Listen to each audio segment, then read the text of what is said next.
I remember we were here in my parents' house working on new songs in the basement, and Bob from Fearless called the house. And my mom answered, and he was like yelling at my mother. He's like, "Are they even a band anymore? What are they doing?" And she like came downstairs. She's like, "Bob's on the phone."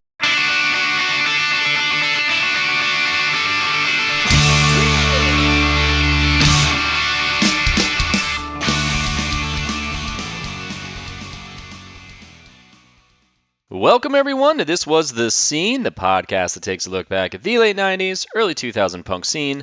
I am your host, Mike Doyle. Before we start, the band The Blackburns, who has Joel from Reunited in it, which is episode 41 if you want to hear me interview Brian, who was the singer. The release schedule will be ASM KOP, which is the single, is released on March 13th. Two People Running in the Rain, which is a single, which will be released on April 10th. And the album will be released on April 24th. So you want to go get any information about that, just go follow their Instagram at Meet the Blackburns. I'll have a link in the show notes if you want to check it out. Junction 18 toured relentlessly across the US and Canada alongside bands like New Found Glory, Midtown, Hot Rod Circuit, and Simple Plan, carving out a loyal following in the early 2000s scene. After appearing on the band's Warped Tour, they signed with Fearless Records and released their debut album, The Vicious Cycle, in 2000, followed by additional releases including Heroes from the Future and a split with the band Over It, which is also episode 274, where I interviewed Pete from Over It, so if you want to go check that out after this one, you should do so. Although plans for a new album in 2005 were ultimately scrapped, their influence lingered, leading to reunions including a brief set in 2015. In 2025, the band resurfaced with their first ever vinyl release of This Vicious Cycle, and reunited for a mini tour across Boston, New Jersey, Pennsylvania, and New York, closing a loop on a legacy that refused to stay buried. As all interviews, this is a name that has popped up here and there, and actually, Chris had reached out to me years ago because I'd mentioned I was looking for some Fearless bands, and he was like, "Hey man, just keep me in mind." So I was like, you know what, let me reach back out to him. So I got him on the Zoom, and this is what we chat about. Almost playing drums and bass side, the band Boxer, New Found Glory, finding their sound, how the bike logo came to be, signing to Fearless Records, Simple Plan, the band members getting into a fight at one of their last shows, not recently, but this was like years ago, and a ton more. Follow their Instagram at Junction18Rock, and also a couple things that Chris had mentioned at the end. Their band member Ryan has a band called Hit Play, so you can hire them for your weddings in Massachusetts. It's hitplayband.com. Check out his friend's podcast called jimandthem.com, where they are currently in a battle with Corey Feldman. It's hilarious. And check out his buddy's podcast on Instagram, League Podcast, where they talk about comic books and it looks like some pop culture. Lastly, if you're looking for a freelance motion/graphic designer, hit me up. Drive80.com is where you can see some samples. You can also email me at mike@drive80.com for pricing and samples. That's all I got to say, so feel free to subscribe, leave a review, and share this with anyone who loves some punk rock nostalgia. With that said, let's get started. I was just doing an interview with Over It. Yeah, I listened to that one the other day, yeah. And I think you guys had toured with them. I think I read in Wikipedia that you guys had played together. Yeah, we played some shows together, but we never went on a tour together. And then we did that acoustic split together. Every once in a while, I'll pop by and see who you're interviewing, and if it's any of my peers or anyone I remember, I'll listen. And there's been a couple stories that I know we were involved in, but we weren't always mentioned by name. Oh, really? Yeah. When you interviewed Ian from New Found Glory, he was talking about we picked them up at the airport. For some reason, we had to pick them up at the airport. And we had a show that night in Providence. And so we had our trailer was full of our gear, all the dudes in New Found Glory and their manager, maybe another person. So there was 6 or 7 dudes in our van. They had a show at Gillette Stadium in Foxborough. It was the WBCN River Rave. So it was a giant concert. There was no room for all their luggage and stuff. So they had to just kind of cram into the van and then fit what they could in the trailer. And then we got stuck on Route 1 traffic by Gillette, and they had to jump out of the van and run to the stage to play. They had 10 minutes until showtime. So they actually just got out of the van and ran to the stadium from the street. Wait, so why did you pick them up from the airport again? It must have been 2001. But yeah, they were blowing up and they were playing for the WBCN River Rave, which always had giant bands on it. But I don't know why we had to pick them up. It was just I think our booking agent was you guys should do them a favor because they help you. And I was all right, well, cool. But yeah, I remember you told that story and I was that was us. He didn't mention our name. I was come on, man. You interviewed Sean from Dynamite Boy and he talked about how I filled in for drums when their drummer left in the middle of the night. I did the rest of the tour. I played Furnace Fest with them. We played Furnace Fest on Saturday or whatever. And then I had to go back the next day and play with Dynamite Boy on Sunday. Shit, did you have a lot of that stuff happen? I'll couple definitely times. Yeah, I played drums for Tokyo Rose on tour we did with them too. Their drummer had to go back to college, but I didn't play many, but it was like 5, 6 shows, something like that. I've done double duty a bunch, and I've been offered like gigs in other bit. Like I tried out for Boxer. They actually practiced down here in the basement. I auditioned here with them. Yeah, we shared like a practice space with them, and they were like dudes that we knew from Boston. Yeah, there's just been a few things like that. Like I almost tried out. I don't know if you know the story about us in Bayside. They got their drummer and their guitarist Jack through us. Their first drum. Well, the dude who played on the first album on Victory was our friend Jim, who was the drummer of our guitarist Ryan's side project. Our old bass player quit right before a tour, and for some reason, Jim, a drummer, was like, "I'll play bass." So we needed a bass player, and Jim played bass for us on our first tour with Bayside. When that tour ended, they needed a drummer, and we were like, "Jim's good, use him." And then Jim was friends with Jack O'Shea, because Jack was in that band Fingerbomb, that played with Ryan's side project. So then Jack joined through Jim. So that was always kind of like a connection with us and them at the time. And then when Jim was leaving, he's like, do you think you want to try out for Bayside? And I was like, yeah, I think I'll stick with my band. We were still pretty active, and things weren't exactly going great, but they were still, we were still touring, and there still seemed to be like a positive slope to what was happening.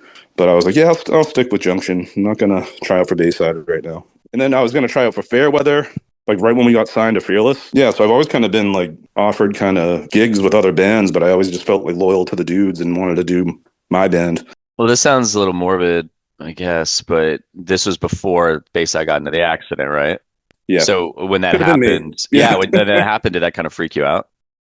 A little bit. Yeah, well, I didn't think about it till later, because after the accident, it was like towards the end of the band, Anthony called me and was like, dude, like, you heard what happened, right? I was, yeah. He's like, we want to do another tour. We're going to go on. Do you guys want to come out with us? Because like, we really want to like be around like friendly faces right now. I was like, yeah, man, that's cool. Let me know. And I never heard back from him after that phone call. We never went on the tour. I think we kind of broke up like within the year of him asking it. But yeah, that was a weird time. Jack's a really good friend of mine. Like when my mom passed away, we sat on the phone all night drinking scotch.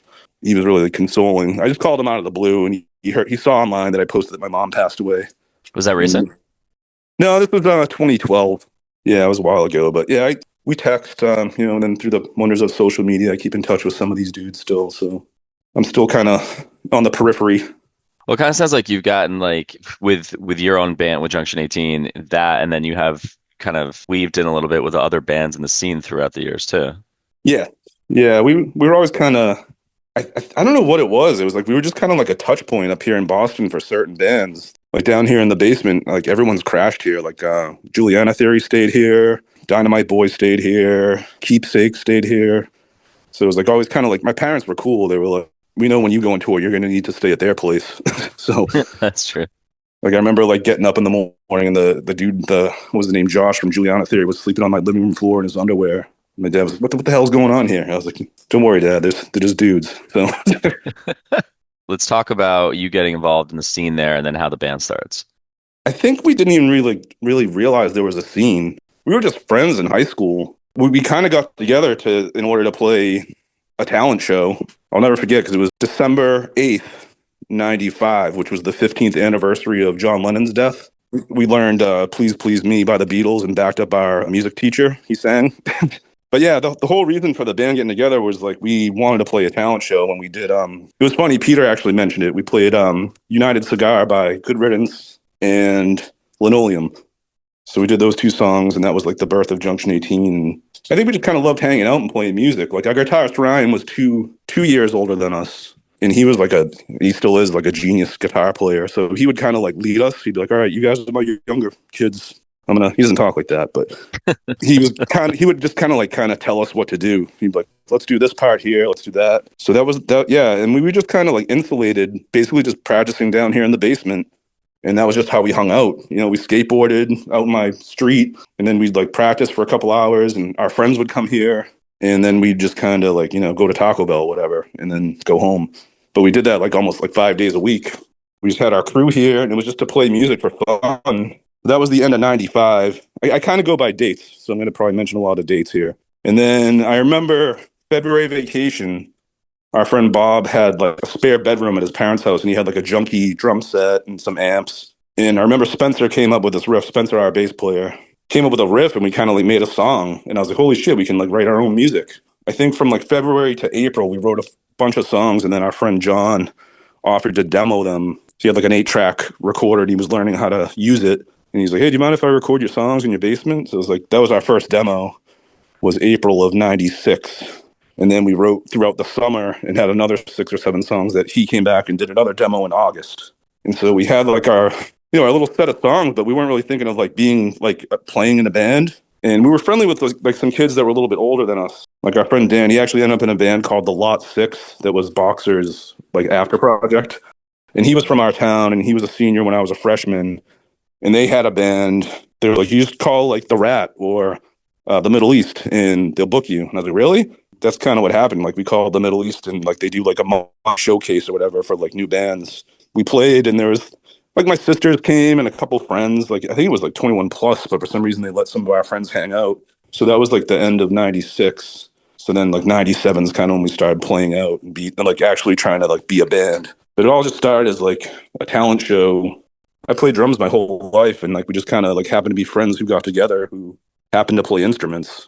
Were there any like local bands you guys were playing with that made you think you could, be a band? Yeah, well, we played. Have you ever heard of Drexel? Drexel, yeah, we play with them. Yeah, we played the Middle East downstairs with those guys. Yeah, we played with them a bunch. They were a band we played with a lot. Dave, the drummer, was the singer of Big D. We kind of like would see like Big D blowing up and some other band. I'm trying to think who was around back then.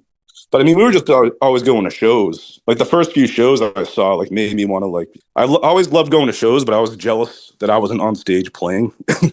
Like some of the early shows I saw in high school. Like I remember saw Rancid in October of '95, and that was awesome. And then I saw the big one was we saw Pennywise in November of '95, and I remember at the end on Brohim, they like invited everyone on stage, and I was like, holy shit, I'm on stage with Pennywise. Like everyone was singing. And I was right there with Jason, the bass player who passed away. So I'll never forget that. But it was like that community spirit. I was like, I was always a fan of music. Like I loved like Queen and Rush, but I didn't know how to do that. I was like, how do these guys like make these sounds and play these huge concerts? But when I saw like Pennywise and the kind of smaller venues and stuff like that, I was like, I think I can do this. I don't know how to be Freddie Mercury, but I can be the drummer of Pennywise, I think. Were you kind of like the leading charge of the band, or no? You're good. Well, it sounds like your guitar player, the guy who was 2 years older, was. Well, he always kind of like that was kind of that's always a sore subject with us because he never really fully committed to us like all throughout our history because he wanted to have his own band and be the front man, and that he's a true musician. He's still to this day is a full-time musician. He would get like frustrated and like didn't really want to always stick with us, but he always came back. But he was kind of like the musical at the time. He was kind of the one who he's like, all right, let's do this part here, and then let's work on this. He was more like the arranger. And I'm trying to think. Musically, he was kind of the leader back then. And then when we decided we wanted to be a band, I kind of became like, I always called myself the band dad. So I'd be the dude like mailing out demos and like trying to get contacts and talking to the other bands and stuff like that. Me and Andy, our singer, were kind of the managers, I guess, or the face of the band. Ryan's our guitar player, and Ryan Spencer is our bass player. So I call Spencer and Ryan. But they both came in and out of the band a couple times. So it was always like a weird lineup thing happening. So there was never like a real consistent thing happening. I mean, like, because you guys were only around till 2003? 2006. The last couple of years were kind of just, I don't know, beating a dead horse. So when you guys are kind of like reining this thing in and trying to become a band, is everyone in the band like focused and trying to make this thing work, or was it kind of loose the whole time where someone was like one toe in but not fully committed, and you guys were like a little frustrated? Or yeah, there were a couple periods. Like I remember, like we did that first show at the Middle East in December of '96. We did the Rat, the same kind of thing where you call and they just give you a show with whoever. We did the Rat in Boston in February. I remember sometime after that, it must have been March or April, Spencer quit first, and then Ryan quit, but he was also in like 2 other bands. I remember him being like, I got that frontman thing in me, and this is kind of frustrating, and so I'm going to leave the band. But before he left, he got our friend Mark to be a second guitarist, but looking back, he was probably like planning his exit by doing that. He's like, I think we need a second guitarist, and Mark wants to do it. Mark joined, and we were a 5-piece briefly before Ryan quit. And I remember being on the phone with him being like, are you going to like quit those other 2 bands you're in then? Because he wasn't really doing his own thing at the time. he's like, no, I'm going to stay with them. I was like, all right. So then we were like a different band. Spencer left, and that dude John, who I said demoed us, was Mark's brother. So then he joined and played bass for a while. So it was two brothers, Mark and John, and me and Andy as a four-piece. Kind of throughout kind of like the summer of '97. The thing was, right before that too, we actually went to a real studio. The dude who recorded This Vicious Cycle, Joe Merrick. We did a demo with him at the end of '96. So we had like our own. I don't know what was it called? Super Dupes. You can go to Super Dupes and Super dupes. yeah, they print out like CDs and cassettes, and we couldn't afford the CDs, so we got like 200 cassettes made or whatever, and then we'd give those out or sell them at shows. So we had like a little demo slash cassette that we'd sell, and that was kind of like our first like real songs were on there, I'd say. What were you guys writing about back then? What was like your theme? It was I don't know if you've ever heard the old stuff. I mean, we were like a Fat Records sound and damn. Played the fast stuff, and Andy was kind of more of like a shouty singer, kind of like Good Riddance-y type stuff. So at the time, we were just kind of imitating our heroes. We were singing about like politics and stuff, even though we had no idea what the hell we were talking about. Like we were trying to be Propaganda or Good Riddance. These were all like the stuff like we were into at the time. But we were just basically imitating the older bands. Didn't really have our own thing. Ryan wrote a song called Who Knows that was the last song. It was 5 songs on that cassette, and that kind of became like a minor hit. Actually, we met these kids in Plymouth who like used the song as like it was like their motto. And we just met these dudes, and they were like early fans, and that was kind of like our first kind of little hit. And it was nothing like the other songs on the demo. It wasn't fast. It had an acoustic guitar, and it was a little bit slower.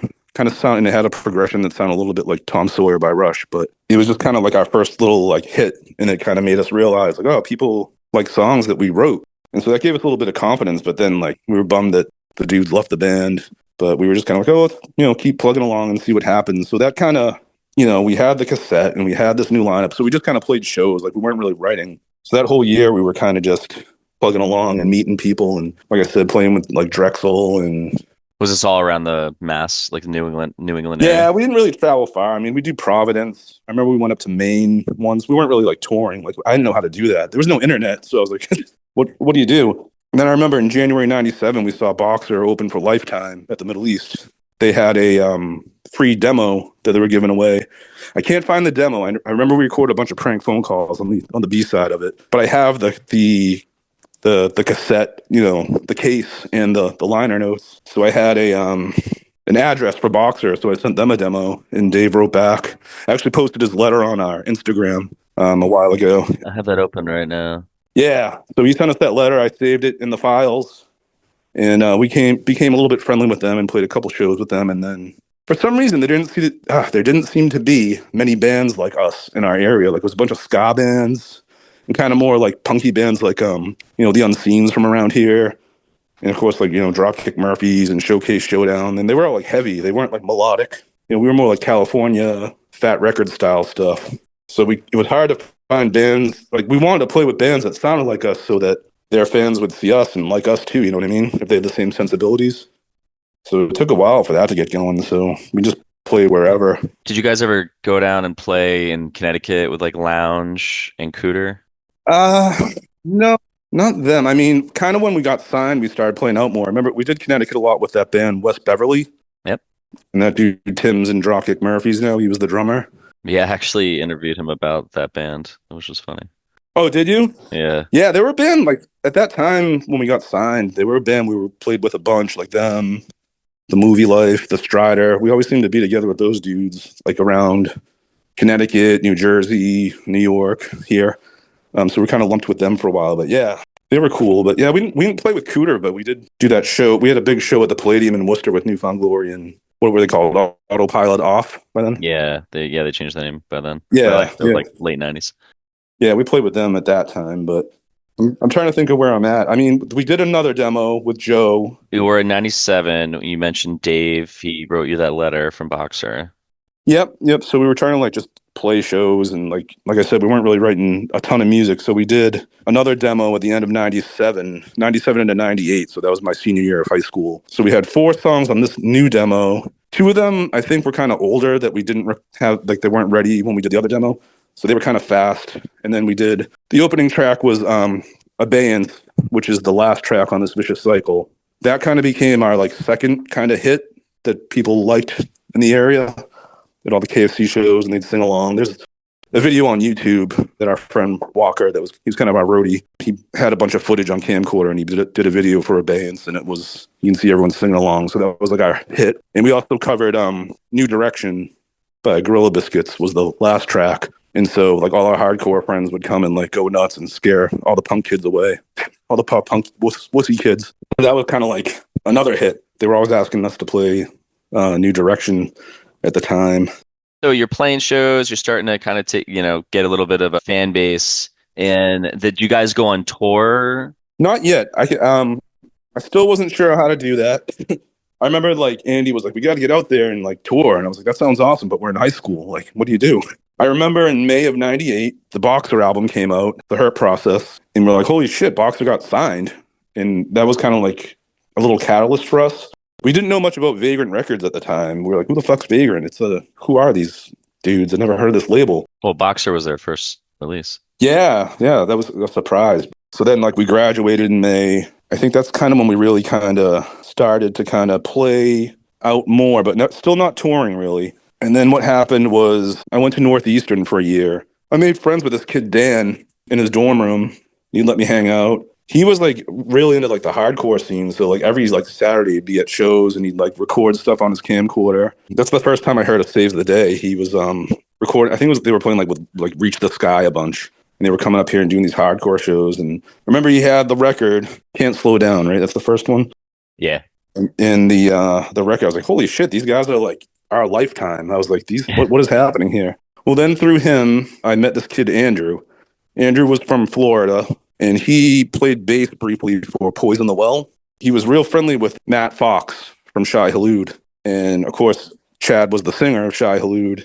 So when New Found Glory was doing one, like I think their first tour, one of their early ones coming up to Boston for the first time, we booked the show for them. Drexel played as well. It was us, Drexel, another Fork in Hand Records band called Superglue, and New Found Glory. And that was the first show. So that's like we made contact with them. So Andrew joined the band at that point. We were trying to figure out like a lineup because we were still had Mark. Me, Andy, Mark. His brother John left the year before. So then our friend Pete played bass. And then when I met Andrew and found out he could play bass and guitar, I asked him to join the band, and he played bass, and Pete moved to guitar. So now we're a 5-piece. And so we were doing that all throughout my 1 year at college. So Andrew had all these contacts, and it was during winter break. His friend's band, Keepsake, needed a place to stay, and they needed their bass player, Dan, picked up at the airport. We picked up Dan at the airport one night. He slept over my house, and then Keepsake drove up, and they stayed for like a day or two, and then they were on tour. So that's kind of how I figured out how like touring works. It's like these kids are my age, but they're on break, and they're going on tour on their break. And I was like, oh, that's how you do it. But also in like this time period, I finally got like an email address. I remember Dan helped me set it up at his dorm room. So that's kind of when the internet was taking off and getting a little more useful. So I could email, like keep in touch with everyone. Just kind of make contacts and, chat on Instant Messenger and stuff like that. And that's kind of how the ball started rolling to be like a real touring band at the time. Yeah, that was huge. Like I had no idea how anything worked until like the internet. I was like, we're just playing music and writing songs and sending out tons of demos. Like, why aren't we getting signed? That was kind of our thing. Like we were like, we have to get signed first and then we can tour. And not realizing you could tour and not be signed and kind of build up a fan base that way. Who are you guys sending demo tapes to? Oh, dude, I still have a bunch of the rejection letters. Fat Records, of course. Side One Dummy, Lobster Records. And then just sending them to like bands. I don't know why, but for some reason that second demo tape we did, we thanked Dennis from 10 Foot Pole.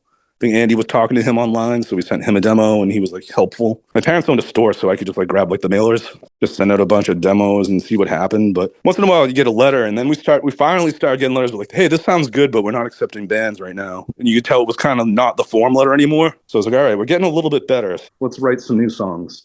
Andrew and Mark, they lived in Boston. And they got tired of practicing at my parents' house, so we rented a rehearsal space near Fenway Park. And so Andy and I would like go up there and practice. And we shared a space with Boxer. Their first drummer, Chris Penny, left, and he joined. He was in Dillinger Escape Plan. So they had this dude. I think his name was Nate, and he was a drummer for the Get Up Kids at one point. I don't know why I remember this, but he had a nice drum set, and I sat at the drums one day. I didn't touch anything. And then like the next time I came in, he wrote on his snare drum in like a Sharpie, "Don't touch my drums again. I don't touch your shit." And I was like, all right, well, that dude's not cool. But I remember like going in there one day into the practice space, and Boxer was practicing, but Dave had no PA. So we had to go to my house, and like we had a giant PA we bought from like some dude out in like the middle of Massachusetts who had like a barn with a giant PA system. So we had this giant PA stack that we brought in so that Boxer could sing and practice. This is 99, yeah. Because I remember being in that practice space with Newfound Glory and then watching us practice for the show we did with them. And that was like, I think that was like April of 99 or March, February, somewhere between those months. Because I think we did book a second show for them. And then by the time they came around for like the third one, they were like too big for us. Well, you guys were not on Fearless at this point. No. So when Andrew and Mark left, we never really wrote many songs with this lineup. Like we were just playing those old demo songs and a couple new ones. So when Andrew and Mark left, I don't remember how it happened, but somehow Andy got Ryan, our original guitarist, back. Then I remember asking Spencer. His family owned a pizza shop called Spencer's Pizza, and it's still there. Dave Portnoy did a review recently, but they don't own it anymore. But I remember being at his pizza shop and asking him and being like, "Dude, do you want to like come back in the band? Let's get the OG dudes together again." And he was like, he just didn't hesitate. He said yes, which I was surprised about. I didn't really realize he'd want to do it. Now we have the original four dudes who started the band are back, and Pete, our friend, is playing second guitar. I don't know when they were getting together, but somehow in like June, Ryan and Andy wrote a couple songs. They did Lucky as Mars and Adrift, which were two songs from This Vicious Cycle. And it was just like totally different than what we were doing. And I was like, holy shit, like you guys wrote like a couple of real songs. This doesn't sound like us trying to be strung out. Kind of sounds like our own kind of thing. We wrote another couple of songs. So we had 4 new songs that we demoed again with Joe. Looking back, like it was a new sound. I always wondered if we should have changed our name at the time and just been a new project. It was just totally different. And then like, we had the demo and we were sending it out. I was like, these songs are better than our old skate punk stuff. And it was more fun to play at the time. I mean, I was sick of playing like the fast stuff and I was listening to different stuff at the time. So I wanted to do something different. But we had this demo and we were sending it out to everyone. And I remember Chad from Newfound Glory singing the lyrics. He's like, wow, you guys sound like the Smoking Popes. I was like, oh yeah, Andy listens to them. And that was kind of our sound at the time. So we just kind of kept writing throughout that summer and like through, the fall. And we're getting kind of our, the skeleton of this vicious cycle together. I always wonder if we should have like just kept those 4 songs we recorded like as an EP or something and then kept writing more stuff for the full length. I'm trying to think of like our mindset at this time though. Yeah, one weird thing that happened was that Pete disappeared. Like we called his house one day and they were like, oh, he went back to college. He went to Amherst at UMass. So he's way out in Western Mass and he didn't tell us he was leaving. I was like, is Pete in the band? Like, what's going on here? So then we're kind of like writing our own stuff without him. And like once in a while, like I remember we had a couple shows out there. So we'd go out and be like, all right, here's the new song. I remember one show specifically where like we played a bunch of songs without him. And then he came up for like the 3 or 4 songs he knew and played second guitar. So he was like committed to like college at that time. And we were kind of committed to the band. Like, what were you guys doing to be committed, though? Like, what did that mean for you before you got signed? Well, we stopped going to school. I dropped out. I didn't go back. I finished my year at Northeastern and didn't go back. Andy didn't go back to college. Ryan, I think he did a year at Berkeley. But then we were just we were really focused on writing the songs. Like, it's the suburbs. So we'd like be out like at a fire in the woods with our acoustic guitars working on music at like, 2 a.m. or whatever. We had to have the original 4 guys in order to have the chemistry to make music, which was something like I didn't really realize at the time. I think we all kind of get together and like we all kind of have our strong points that actually made the band work. So we're getting the songs together and then like it's 2000, the world didn't end at Y2K. I remember that was kind of a real thing at the time. So now we're into like early 2000 and we're kind of finishing up the songs. We sent out that 4-song demo a bunch to labels and no one was really biting or even like responding. And I was kind of bummed. I was like, are we good? Like, I was like, I think these songs are good. Like I like music. Is my music taste that bad that I didn't really enjoy our old demos from high school as much as I thought the new songs were good. So we're not getting a response from that demo, but we're finishing up a full length. And then we decide just to like book something. We're going to do a full length. If no one wants it, we'll put it out ourselves and we'll tour. So that was kind of like the goal at the time. My dad paid for it, the recording. We had Jason from Glass Eater do the graphic design. He came up with a bike. Yeah, I was gonna say, what's the whole thing with the bike? That was actually one of my questions. I don't know. Like we were just trying to do it on the cheap because my dad was paying for everything. Like I remember being in the studio and like rushing through the songs. You can hear my tempo was like way off at certain points because I was just like, I don't want my dad to pay too much for this. No, do you want to do a second take? I'm like, nope, good enough. We had Jason from Glass Eater. We were like, we want a bike. Here's what the album's gonna be called. Like I have little sketches of ideas I had, and it wasn't that. But I don't know if it was just like clip art or something, and we just liked it. We liked the orange and the black. I don't know. It's just what he came up with. Like I said, it was easy design for him to do. So we had the layout, we had the songs recorded. We recorded the songs with Joe again at the same studio we always used, but we wanted to try something different. So we had this dude Dave Leach. He mixed the CD in Boston. So now we're at the studio having a different dude mix it. We get the songs together. We actually had a different order for the album. We wrote those songs for this Vicious Cycle to kind of be like a complete album. And we had a different order. Like this was our vision. And this was the first song. This is the last song. You know what I mean? Like this is the closer. This is the opener. And we had our own vision. So we mixed it. Newfound Glory was back again. Like I said, Spencer owned the pizza shop. So they came down to the pizza shop one day when they were in the area and hung out. And I gave them a CD. And I remember Jordan listened to it in his van. And he was like, this sounds pretty good. How'd you guys mix this? And just chatting with him about that, tossing the football around with Ian in the parking lot. I'm trying to remember. This is early 2000. We had the CD. It was done in May. Yeah, I think my memory is a little weird right now because I was thinking it was a different story, but now I think it's something else. You're probably just smoking a lot of weed with Ian. So no, he was. Yeah, I don't do that, but he was big into it. Yeah. Oh, he was huge into smoking weed back then. Yeah. Well, I see on your Instagram, I see the room. I don't really know if this helps jog any memory, but it's like you got the room. It's not as loud as it used to be, the birthplace of this Vicious Cycle. Yeah, so I'm like looking at that. So is this someone's, now what was this again? This is an actual recording studio? This is my parents' house. This is where you're at right now. Yeah, this is where I'm at in the basement at my parents' house. That's where we wrote all the songs. Yeah. Oh, okay. I took it as that's where you recorded it. No, we recorded at Guilty Dog Studios, owned by this dude Joe. Ryan actually played in like a cover band with Joe in high school. Like when we recorded that first demo with him, Joe was so impressed with Ryan's musicianship, he asked him to join like a cover band with like 30-year-old men. That was one thing that took him away from Junction 18 was that he was playing with this other band and this cover band. He was like earning money as a musician. So that's when he first quit. Did you guys record this on your own and then send it to Fearless? No. We recorded it on our own. I wasn't sure what we were going to do.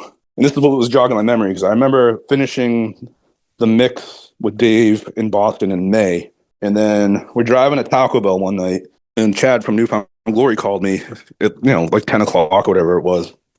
And he was like, dude, you got to send your CD to Bob at Fearless Records. He's interested in you guys. And I was like, all right, cool. And he like gave me the email. I'll never forget my friend Hoopa was in the back who passed away. And he was like, tell Chad he's got to join Shy Loot again. And he was like, Chad was like, no, I'm not doing that. And I was like, all right, sorry, man. But he gave me Bob's email. So I jotted it down. I emailed him. He gave me the address. I sent the CD, and like a week later, he called. I was like, I want to sign you guys. And I was like, cool. All right, let's do it. And it was funny, too. Like right when we signed, Seth from Negative Progression was like, I want to put your CD out.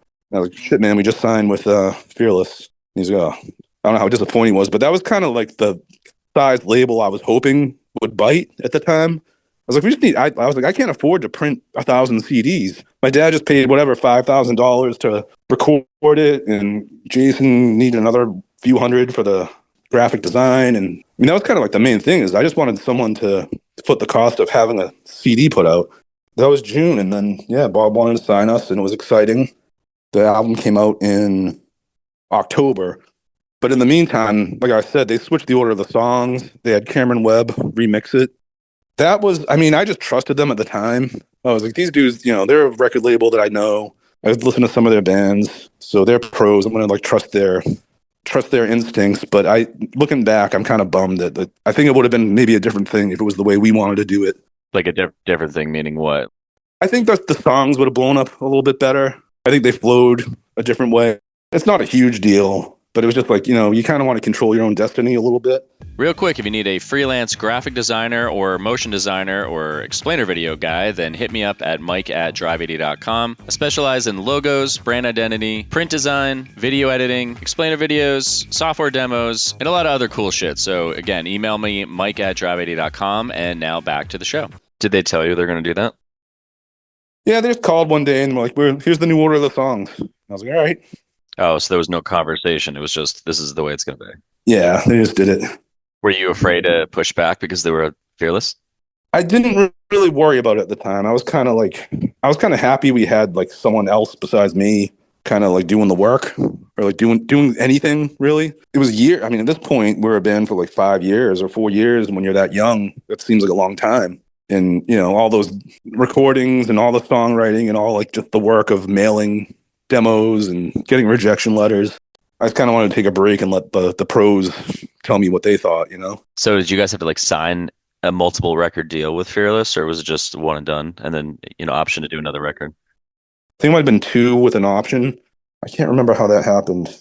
I still have the contract somewhere. I could look it up, but it was something like, it was like, I remember they had options. It wasn't like a 6 record deal or something like that. It was kind of, you know, ball in their court, whatever they wanted to do. You know, like I said, Spencer had the pizza shop. So I'm working at the pizza shop with him. He kind of took over as like being like the social one. Like once we got signed, he was like, all right, cool. Now I'm going to be the face of the band kind of thing, which kind of, I got a little like depressed for a while because it was such a big part of my life. But he would always just kind of schmooze. He'd call like them every day and talk and chat with them. He's a real funny dude. He's got a great personality. So it worked out well. And this is, you know, it was like such a weird time because you're like, awesome, we're finally signed in June. And then it's like, the album's not coming out till October. Like those 4 months, we were just like kind of like zombies. Like, what do we do right now? But yeah, then some crazy shit started happening around then. Like what? So we got signed in June. I don't know. Do you know this girl, Alyssa, from the Wayne Firehouse? This girl, Alyssa, started calling and she was like, I heard you're the new Fearless band. Our first show out of state was at the Wayne Firehouse. Oh, shit. You know, it wasn't like, you know, Providence or Maine or New Hampshire or the places we played before. It was just a one-off show at the Wayne Firehouse. I remember Element 101, The Strider, and Juliana Theory played. And Day 19, I remember that because we just recently played with them in New Jersey in December. Yeah, I saw that. Ryan had his other band. This is the band with Jim, who would join Bayside in the future. It was like we got signed. It was really exciting. And then we had this like big show with these bands we knew. And Ryan was like, I'm supposed to go see Fish this weekend in Vermont. Like he was going to go camping to see Fish in Vermont for like 3 nights. You know, those Fish concerts are kind of wacky. He was like fighting us. He was like, we finally got signed. And this is like our first big show out of state. Don't you get it? And it was kind of like baffling to us. And so the day of the show, he shows up in a bright yellow Fish shirt. I don't know if he was like protesting. He was having some like mental health issues over the year before that. And he was like in and out of the mental hospital. He was like messing up his meds. He was just kind of not really reliable. And it sucked because like I knew the chemistry was there, but we went down, we played the show, and then we had to have a conversation with him, being like, we got to let you go. Like you're our bro and we love you and you're like, the chemistry is real with us, but like this is our dream and you're kind of like sabotaging it. And so we had to kind of hire new band members at that time. Like I said, he went to college and didn't really tell us, and we weren't sure what his deal was. But he definitely didn't seem committed. But me, Spencer, and Andy were like, holy shit, we're on Fearless, and we have like no band right now. We had to find some dudes. Our friend Scott joined. He was in a band called Jumpsuit Jerry. They were a ska band, and we played with them all the time, and we're really friendly with him. And he's a great dude, and his personality worked well with us. So we hired him as a rhythm guitarist. And then we met this kid, Jeff, who was roommates with Ben from Converge. They're like childhood friends from Cape Cod. He was a pretty good guitar player.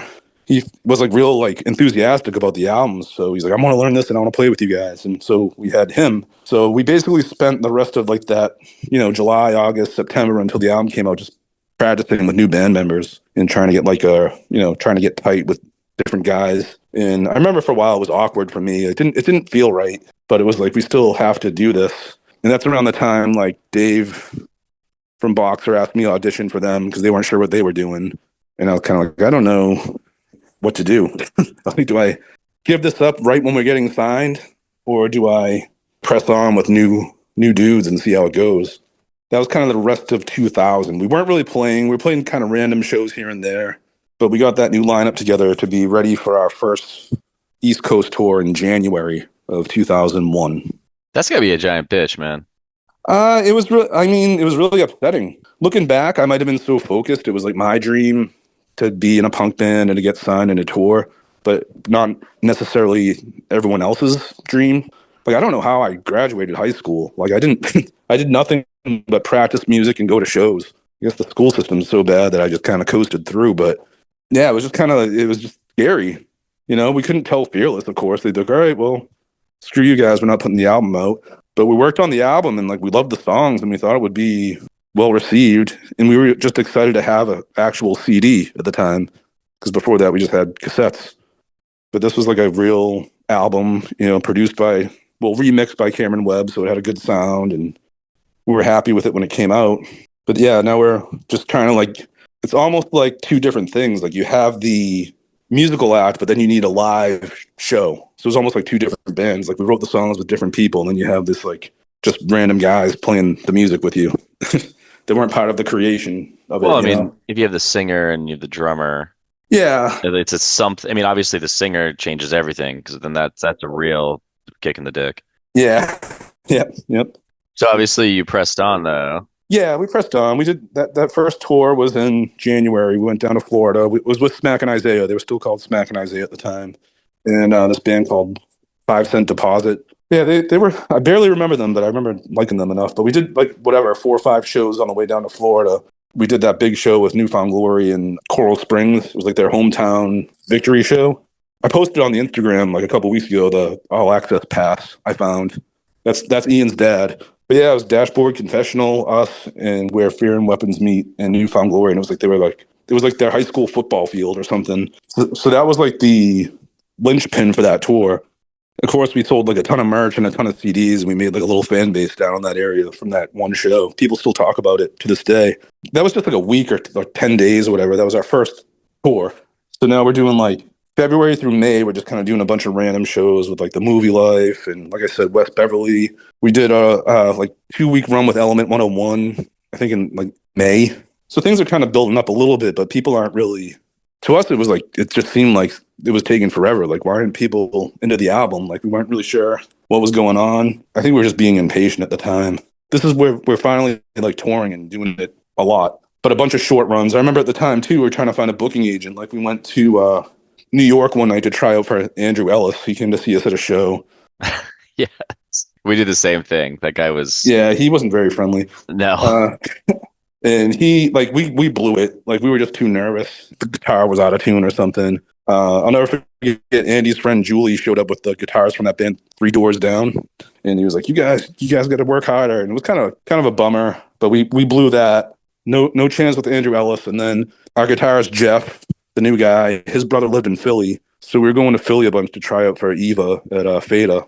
So we played a few times down there, just like one-off shows, driving to Philly and back home, which was always kind of a pain. It always seemed like it was just snowing, and it was awful. We weren't getting bites with the booking agents, but the local guy, Matt Galley, took us on. Kenmore Agency, Mass Concerts. He was going out on his own at the time, so he took us on at this time and was booking us in Dynamite Boy. So then that summer we were booked for like a big tour. Like we were going to be gone for like the whole summer.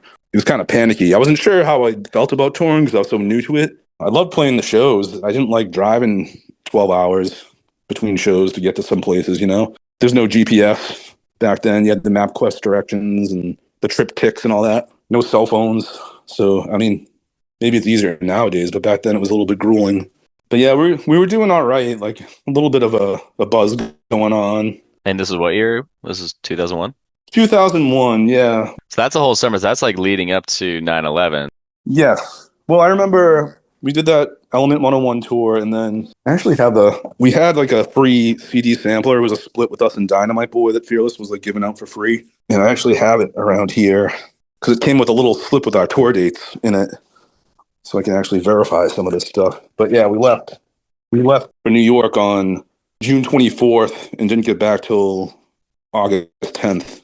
We went out west with Big in Japan. They were on Honest Dons. They were a cool band. They were kind of like Elvis Costello-y.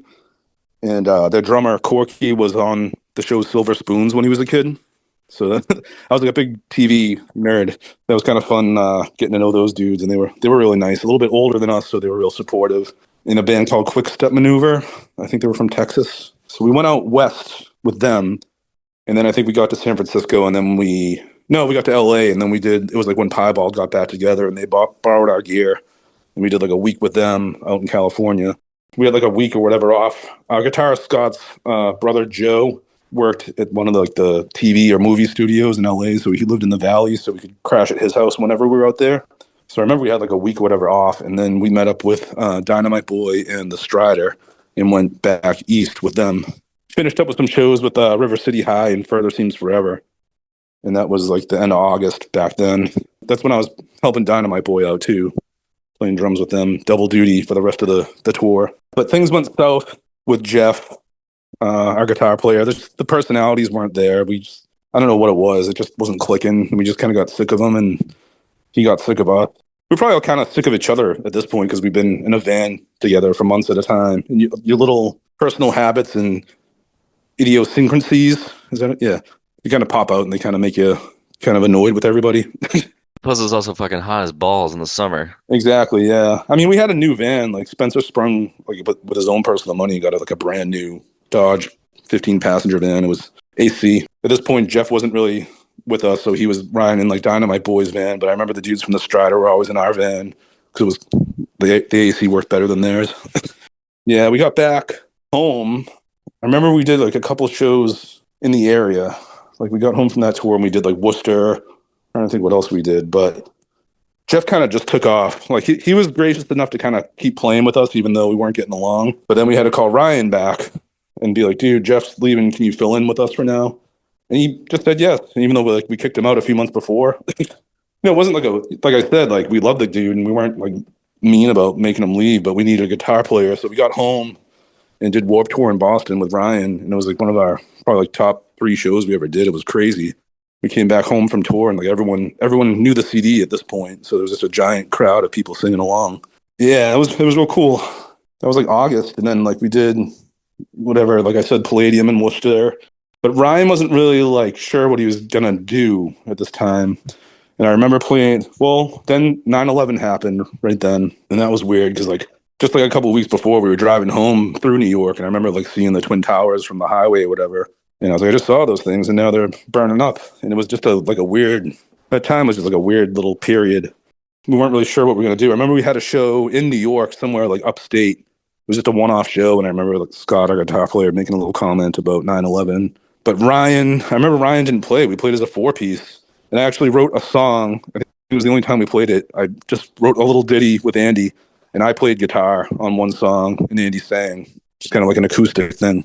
And because we weren't sure how to fill out the lineup right now, and we weren't sure what we were going to do going forward at this point. Yeah, this is September. Sometime between like September and November, we didn't really have anything booked. I don't know why exactly. I think I know why, actually, because Spencer, like I said, he kind of took over, and he was the one, kind of the dude talking to Fearless and kind of schmoozing. At this point, I guess he just decided he didn't want to be in the band anymore. I remember we were here at my parents' house working on new songs in the basement, and Bob from Fearless called the house. And my mom answered, and he was like yelling at my mother. He's like, are they even a band anymore? What are they doing? And she like came downstairs. She's like, Bob's on the phone. And like literally like he could probably hear the music downstairs because we were practicing. And so I get on the phone. He's like, you guys even a band anymore? What's going on? I was like, we're practicing right now, Bob. He's like, you guys aren't active. You're not this, you're not that. I'm like, I think it was just because Spencer stopped talking. He was kind of like disillusioned, but he was still playing with us. I still don't really know exactly what happened, but he's like, well, what do you want to do? I'm like, working on new music. He's like, well, let's get it out quick. Let's make it an EP. And I was like, really? I was like, all right, well, we'll do an EP.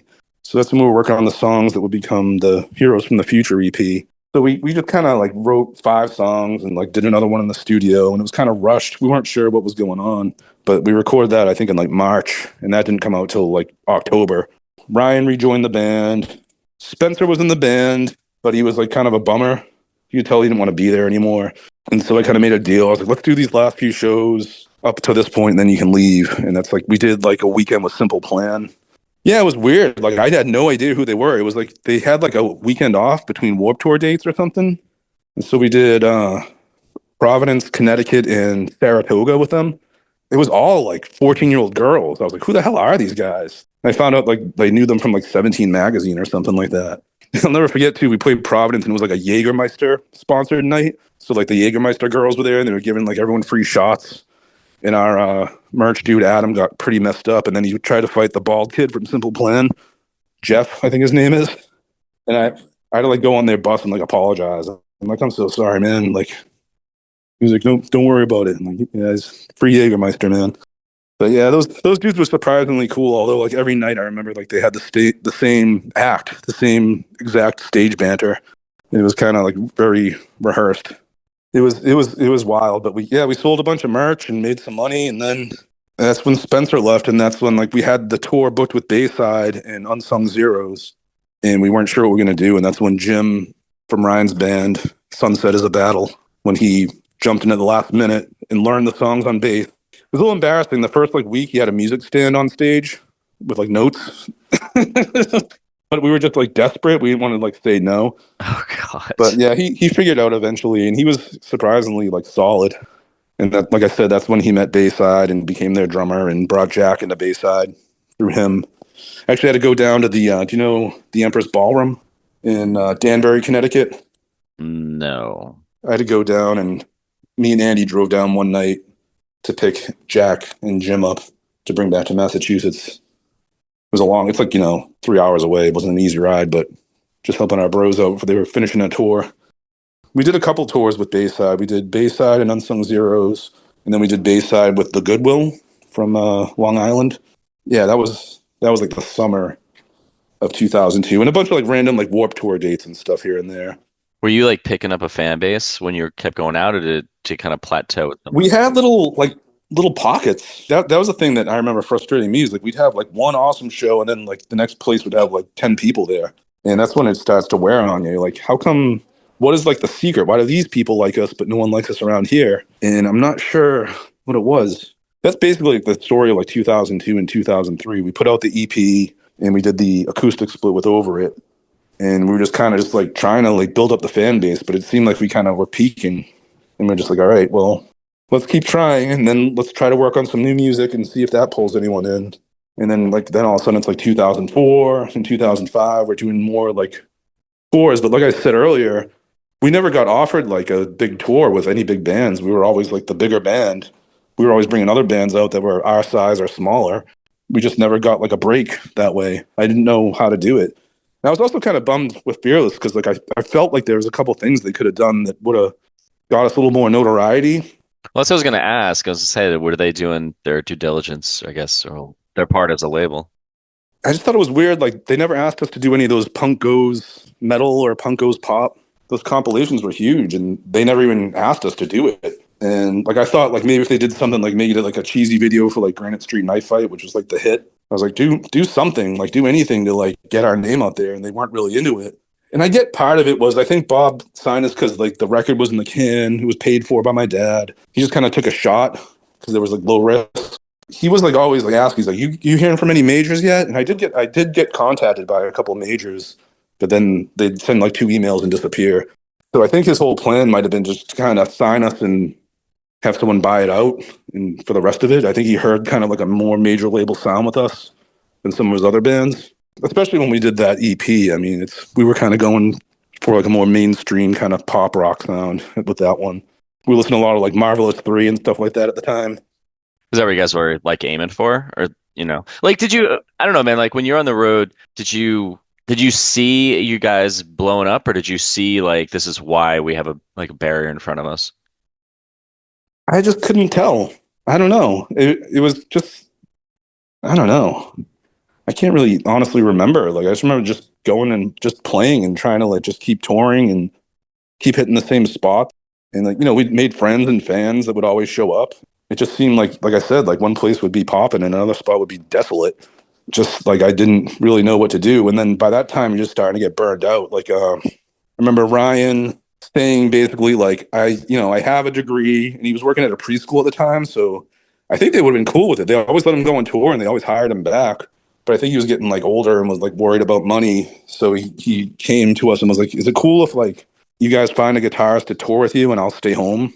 Andy was like, no dice. That's not like the way you do it. You know what I mean? You kind of have to be in it or not. So then that's kind of when like Ryan left around 2004, and we had to do the lineup changes again and audition guitarists. And our friend Ricky from Long Island played with us for a while, but he didn't like touring. And then our friend John joined, who was from the area. But by that time, it was kind of just like beating a dead horse. Like we were just kind of, I mean, I was just personally not devastated, but I was just tired. Lineup changes, dealing with people's personalities, not really seeing the band getting bigger, touring, being away from home, having no money. And then like, you get to the point where like your friends that weren't in bands are like getting married and buying houses. And I have like, $26 in my bank account. And how old are you at this point? Like 24, 25. Yeah, I mean, I enjoyed playing. I really liked a lot of the new songs we wrote. My old roommate Ed demoed them in our friend Jeremy's basement, and I thought I heard some like good stuff, but like that's when Fearless dropped us, and I wasn't really sure what to do at that point. So they dropped you. Yeah. What was that? Did they call you and tell you that? Like, how'd you get notified? Yeah, they called both Bob and Graham. It was like a little like group phone call, and they called me, and they was like, "Yeah, we're not going to go forward with you guys." They were okay about it. They actually, I remember them mentioning specifically like, "You guys need Ryan to be a band," which is probably true.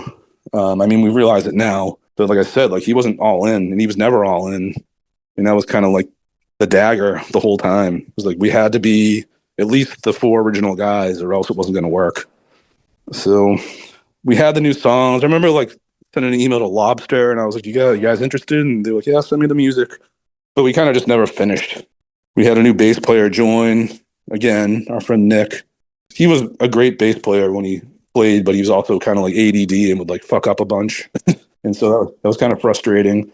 And him and Andy ended up not getting along very well towards the end. And then him and John actually got in a fight on stage our last show. Ryan McHugh, our guitar player, was actually at the show just to see us. And he's like, yeah, I remember seeing the band end on stage that night. What was the fight? Like, how'd that go down? It was just a physical fight. Like an actual physical fight? Yeah, we were playing. At this point, it was 2006. I was kind of like, within that like 6 or 10 months, I kind of knew it was going to end soon.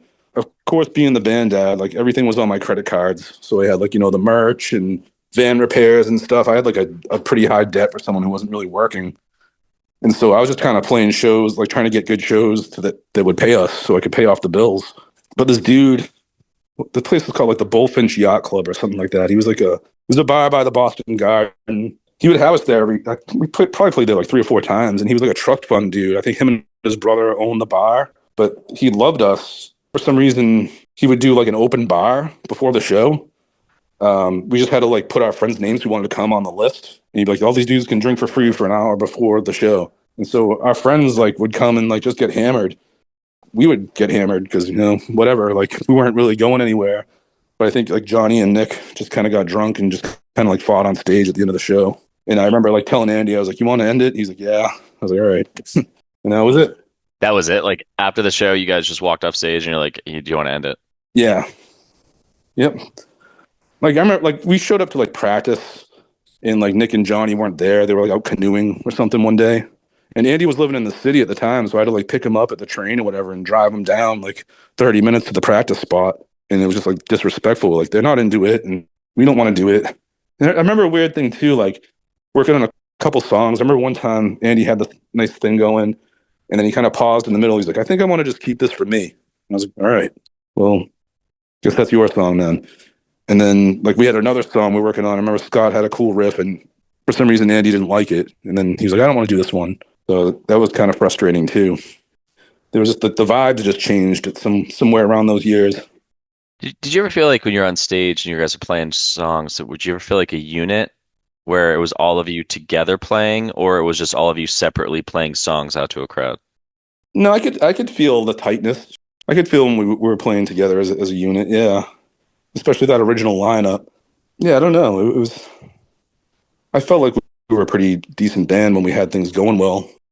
I just have been working on a theory in my head from just like listening, because of editing all these podcasts for years and just kind of thinking of conversations that have come over and over and reflecting my own band and with the bands that it didn't work with or just even personally.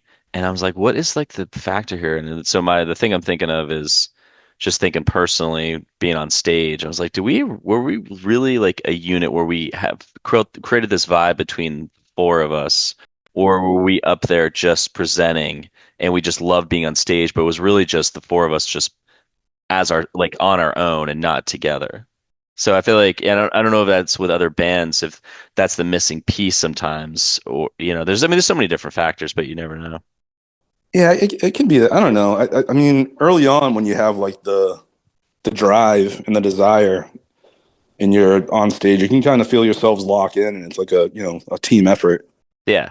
In the beginning, definitely. Then as it gets on, it gets more professional.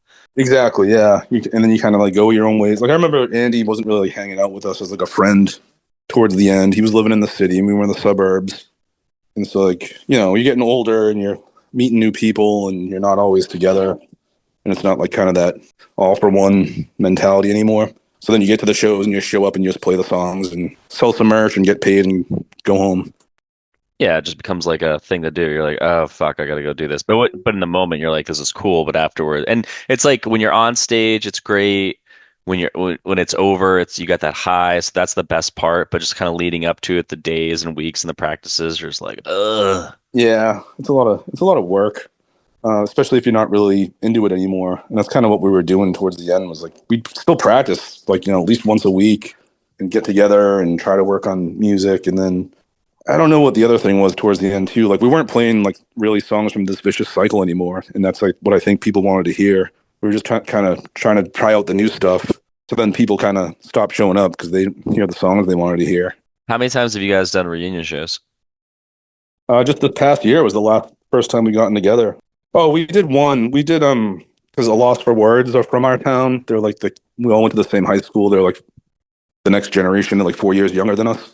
So they had well, it was supposed to be their last show. So they had a big sold out show at the Palladium in Worcester in 2015, and they asked us to play.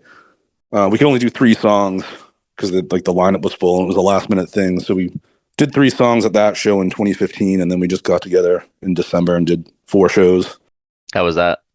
It was okay. I mean, we did Boston was good. Like a lot of friends and family came out, and I think it almost sold out, and everyone was singing along, so that was good. Then we did New Jersey, Morris Plains. Yeah, there was some like a brewery. It was a weird spot. Oh, Twin Elephant? No, Autodidact or something like that. Yes. Yeah, yeah, Is that yeah. the same place? Was that the Tokyo Rose show? Or the day 19? Yeah. Yep. Yeah, we did that one, and then the next day we did Philly at Silk City with Tokyo Rose. And those weren't as big as the Boston one, obviously, because people have been waiting, and we have friends and family from the area. Obviously, you've been waiting to see us for years. So they were smaller and kind of a pain. And then the next week we did one show in Queens. That was kind of the same thing. Small crowd, but the people that came to see us were singing along and happy to see us. So it was nice, just low key. Yeah, it's kind of like if you're gonna get together and put this effort, there's this just thing in the back of your head where you show up and there's not a couple hundred people or whatever it is you're expecting. You're kind of like, ah, man, now I gotta remember this. Yeah, exactly. Yeah, I mean, it was still fun to get out there and like get together with the guys and see the people that wanted to see us and meet some people who like loved the albums and wanted to know like what guitar tone, how Ryan got his guitar tone on this song or that kind of nerdery stuff. It was cool. I mean, it was just kind of a pain like getting together to like rehearse and stuff because Andy lives in California. We had to just practice as like a 3-piece in my basement, and then like we couldn't follow along because no one knew the words. And then Andy came for like 2 practices, and we kind of figured it out. It was partly because we put the album out on vinyl for the 25th anniversary. Yeah, I saw that. I'm looking at it right now. Yeah, so that was kind of like the dude Dave from the record label was like, if you guys do a couple shows, that'll help promote it. So we kind of like when we knew we were gonna press the album, we decided to get back together. I like the orange vinyl with the black splatter. Yeah, that's a cool one. That's Yeah, fucking super cool. yeah. I mean, the main we only did like I don't know 350 copies. They sold out in like 3 days, so that was Oh, hell cool. yeah. That's really Yeah, cool. yeah. And then he had like a couple extra, and we did like a special cover for the tour. So we had like only 50 of those, and we sold those too. So I don't know if we're gonna do another pressing on our own dime or if he wants to do more. I still, he wanted to make sure they sold. He didn't want to do like 1,000 and be stuck with, whatever 500 records that he couldn't sell. I don't know how popular we are at this point in time, but people definitely, that's definitely kind of like a cult classic, we realized. And I think what happened was it took a while for people to, and we didn't really, like, we were moving on to the EP and the new songs at the end, and people probably still were just getting into that one. So maybe if we kept playing the old songs on tour, maybe that's what people wanted to hear or whatnot. I mean, no one wants to show up and hear songs that are on anything that they don't know. Exactly, yeah. Yeah, I think we were just trying to see like what we could do with those new songs at the end.